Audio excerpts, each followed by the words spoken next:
আসসালামু আলাইকুম। নাইনের ছাত্র দেখো, আমাদের ফিজিক্যাল সায়েন্সের ক্লাস। আজকে আমরা পড়াবো সান্দ্রতা। সান্দ্রতা সান্দ্রতা কাকে বলবো? সান্দ্রতার সংজ্ঞা বলতে গেলে আমাদের বলতে হবে, দেখো,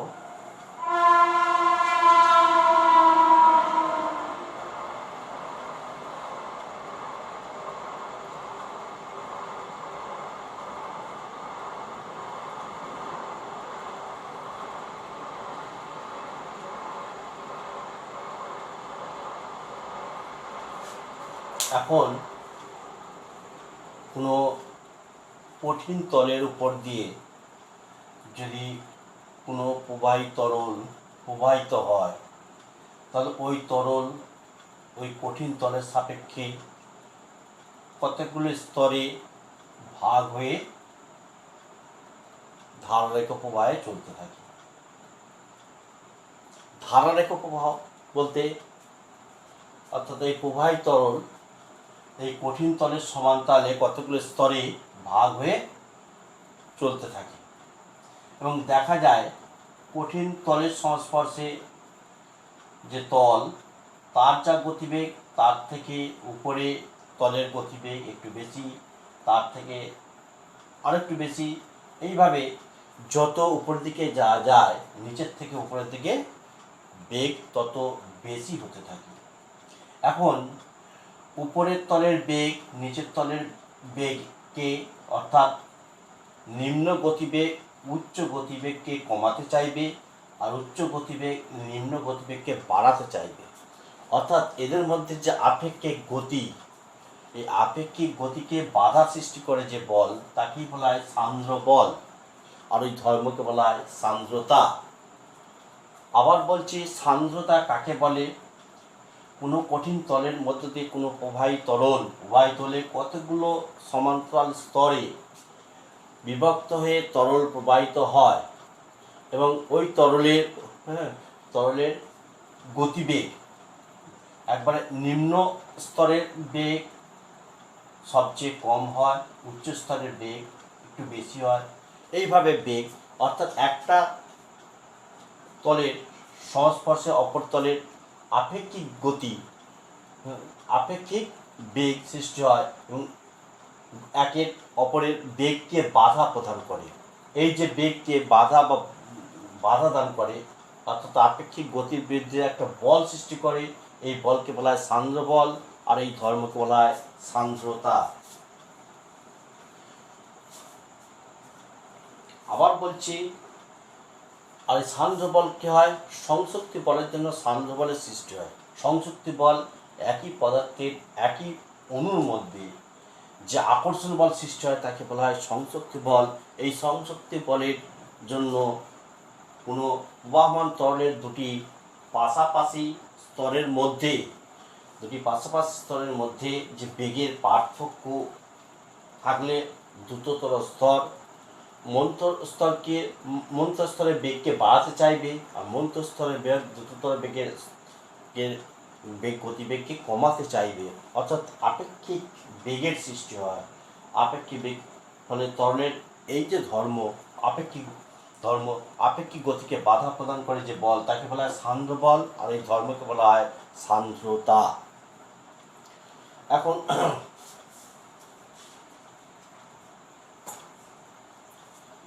সান্দ্রতা আর ঘর্ষণ বল আমরা পড়েছি। সান্দ্রতা ঘর্ষণ বল কাকে বলে? এবার আমরা আসবো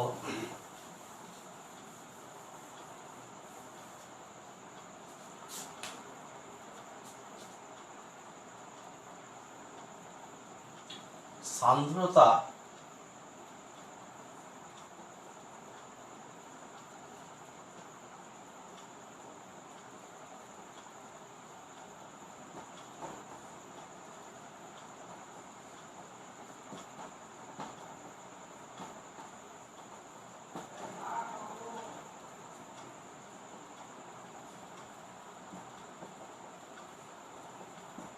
সান্দ্রতা কোন কোন বিষয়ের উপর নির্ভর করে? সান্দ্রতা 1 নম্বর হচ্ছে তরলের প্রকৃতির উপর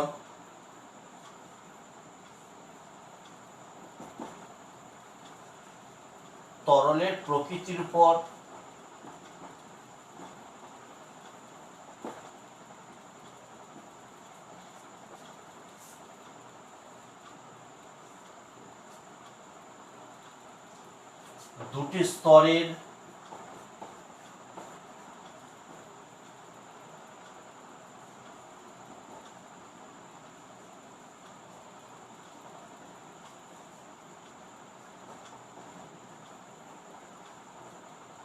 স্তরের সংস্পর্শে থাকা তলের ক্ষেত্রফলের উপর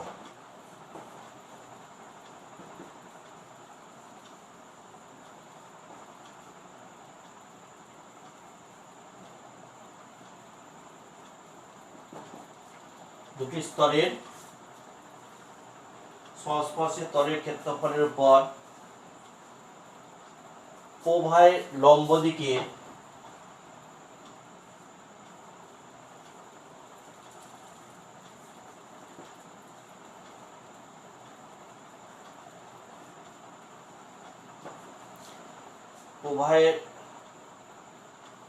দিকে দূরত্বের সঙ্গে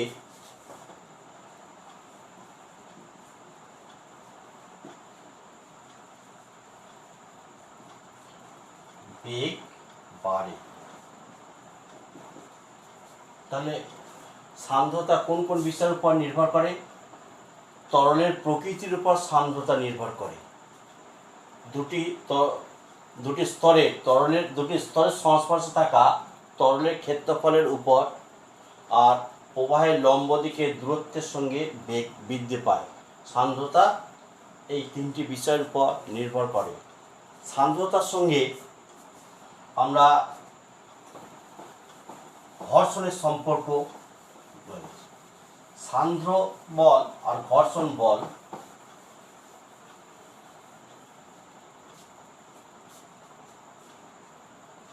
সান্দ্রতা এবং ঘর্ষণের মধ্যে সম্পর্ক কি?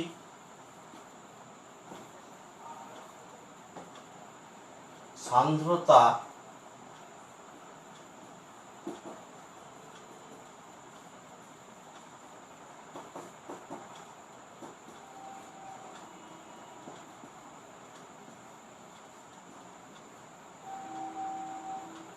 সাদৃশ্য। সান্দ্রতা ঘর্ষণ বলের মধ্যে একটা সাদৃশ্য আছে। সান্দ্রতা এবং ঘর্ষণ উভয়ই গতিকে বাধা দেয়। সান্দ্রতা ও ঘর্ষণ উভয়ই গতিকে বাধা দেয়। উভয়ই আপেক্ষিক গতি থাকলে ক্রিয়া করে। সান্দ্রতা এবং ঘর্ষণ উভয়ই যদি আপেক্ষিক গতি থাকে তাহলে ক্রিয়া করে।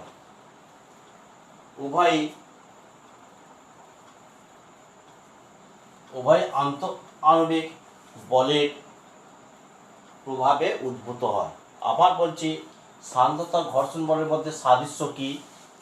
সান্দ্রতা ঘর্ষণ বল উভয়ই গতির বিরুদ্ধে কাজ করে, 1 নম্বর পয়েন্ট। 2 নম্বর পয়েন্ট হচ্ছে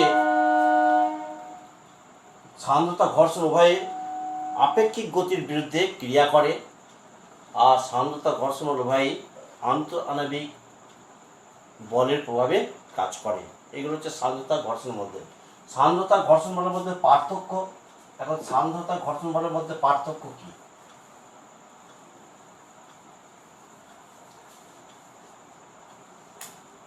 সান্দ্রতা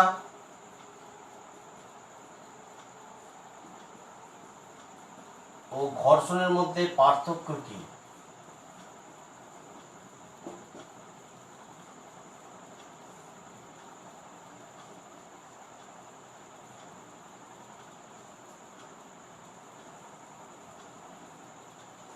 সান্দ্রতা ঘর্ষণের মধ্যে পার্থক্য কি?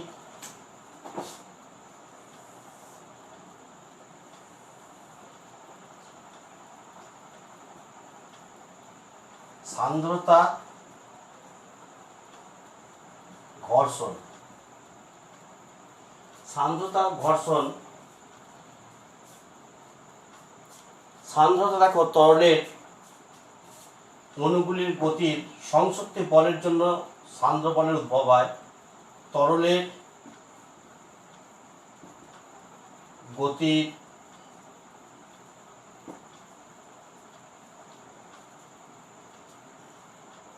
তরল বা গ্যাসের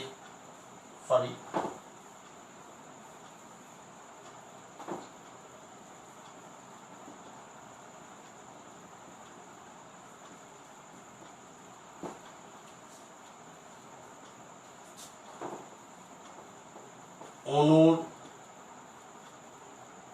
সংসক্তি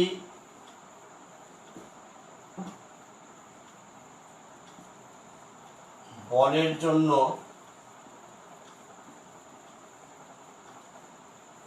সান্দ্রতা ক্রিয়া করে।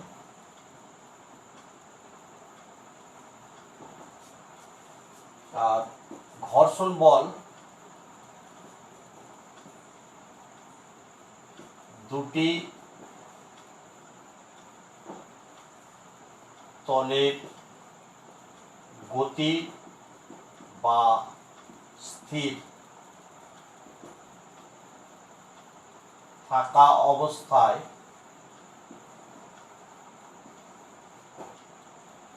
আসঞ্চন বলের জন্য কাজ করে।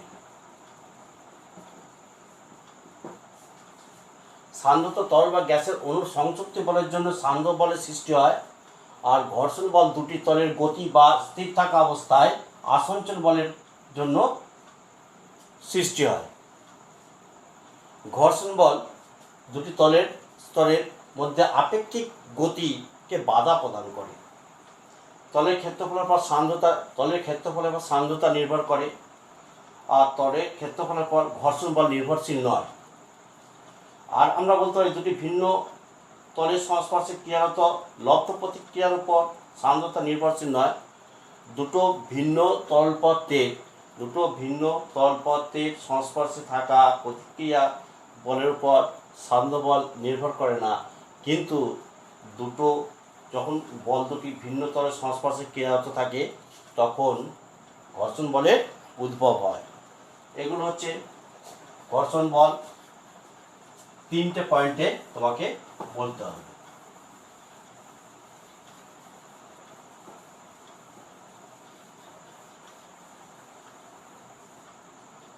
এবার আমরা বলবো ধারা রেখো।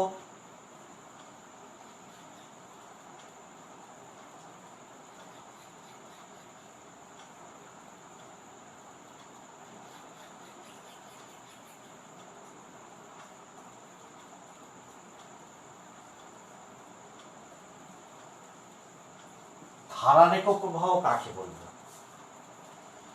ধারারেখ প্রবাহ কাকে বলে? কোনো প্রবাহীর প্রবাহকালে একক দূরত্বে থাকা দুটি সমান্তর স্তরের মধ্যে একক দূরত্বে যে বলের উদ্ভব হয়।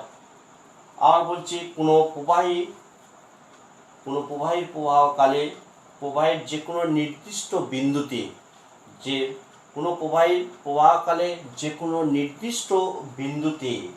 প্রবাহী কণার গতিবেগের মান এবং দিক যদি একই থাকে, সময়ের সঙ্গে যদি পরিবর্তিত না হয়, তাহলে সেই ধরনের বেগকে বলা হবে ধারারেখ প্রবাহ। আবার বলছি, কোনো প্রবাহীর নির্দিষ্ট কোনো বিন্দুতে, কোনো প্রবাহী তরলের নির্দিষ্ট কোনো বিন্দুতে প্রবাহীর কণার গতিবেগের মান এবং দিক যে কোনো মুহূর্তে যদি নির্দিষ্ট থাকে, তাহলে ওই ধরনের প্রবাহকে বলা হবে ধারারেখ প্রবাহ। আবার বলছি, ধারারেখ প্রবাহ কাকে বলে? কোনো প্রবাহী তরলের কোনো নির্দিষ্ট বিন্দুতে যে কোনো নির্দিষ্ট মুহূর্তে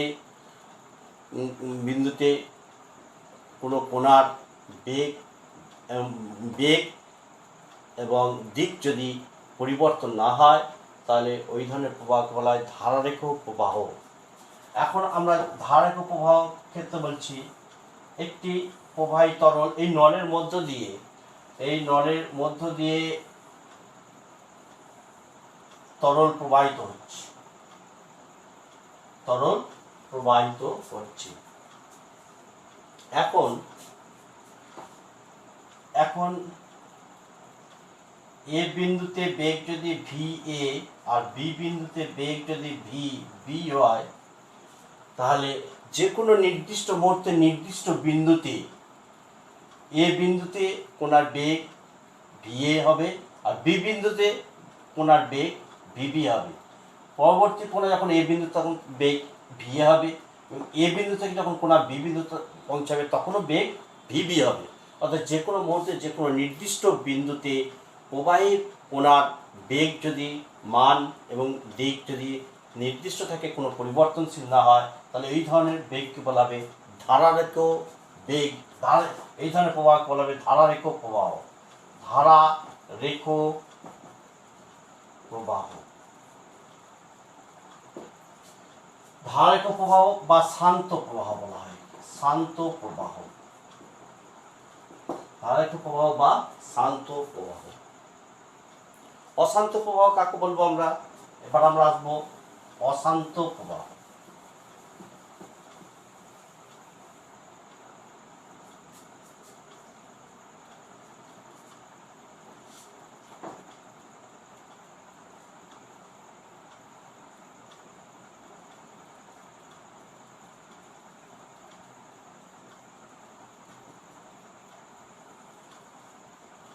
অশান্ত প্রবাহ কাকে বলবো? অশান্ত প্রবাহ কাকে বলা হবে?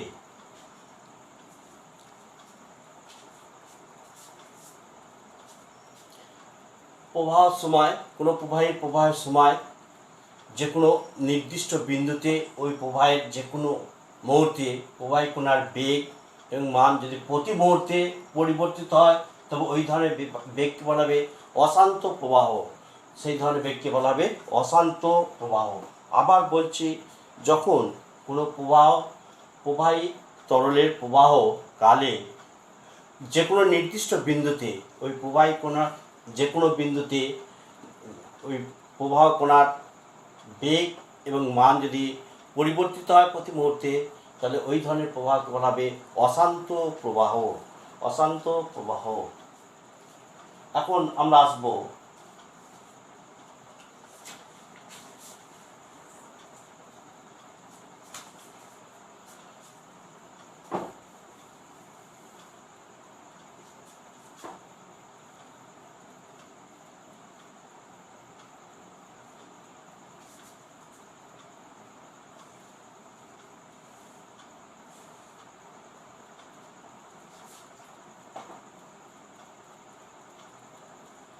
বার্নৌলির উপপাদ্য।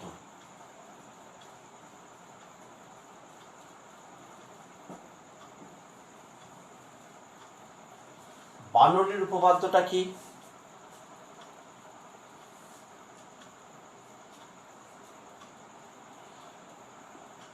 অসংলগ্ন ও অসান্দ্র আদর্শ তরলের ধারারেখ প্রবাহের ক্ষেত্রে প্রবাহ রেখার যে কোনো বিন্দুতে প্রতি একক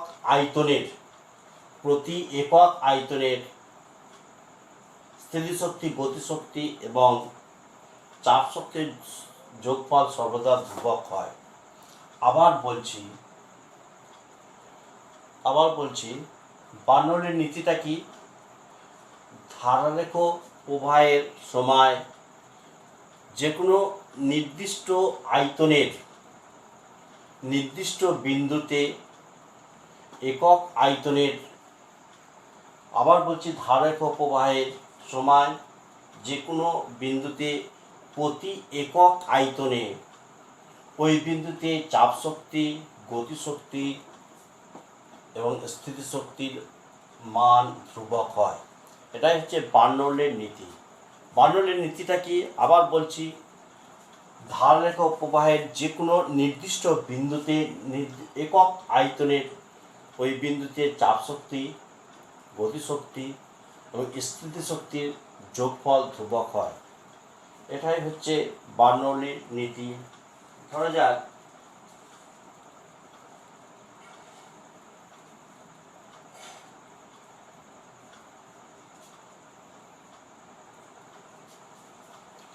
বার্নৌলির নীতির গাণিতিক সমীকরণ স্থিতিশক্তি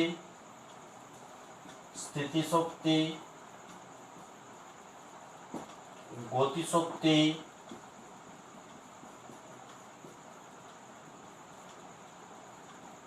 প্লাস চাপ শক্তি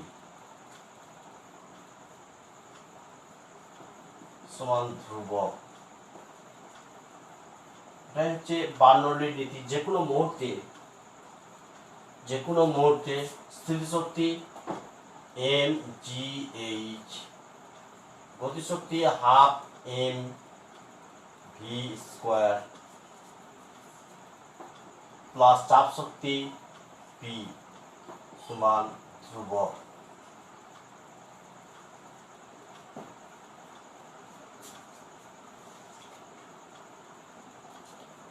এবং একক আয়তনের আমরা বলেছি একক আয়তনের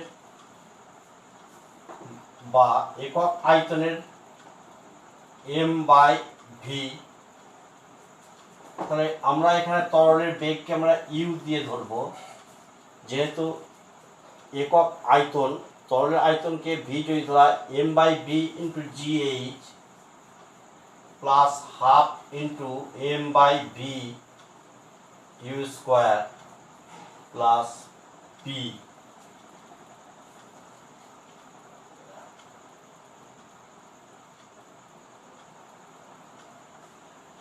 সমান ধ্রুবক।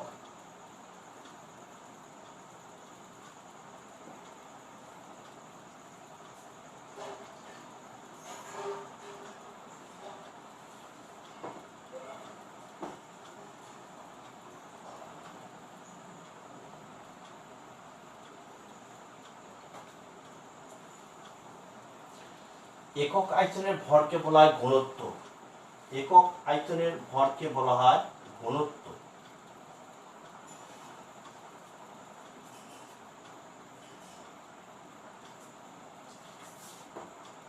Half into D into G H plus half into D U square plus P সমান ধ্রুবক। এটি হচ্ছে তরলের ঘনত্ব। এখন যে তরলের ঘনত্বকে আমরা ধরি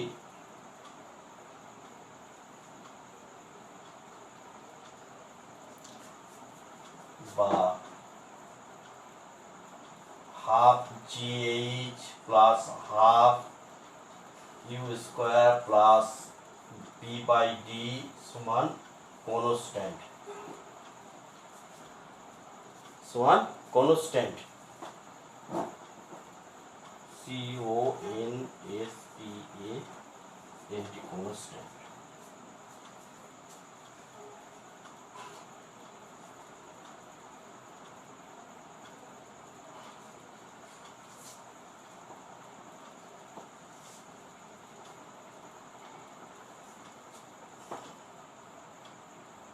এখন আমরা যদি h দিয়ে ভাগ করি, h plus U square by G plus P by D G সমান ধ্রুবক।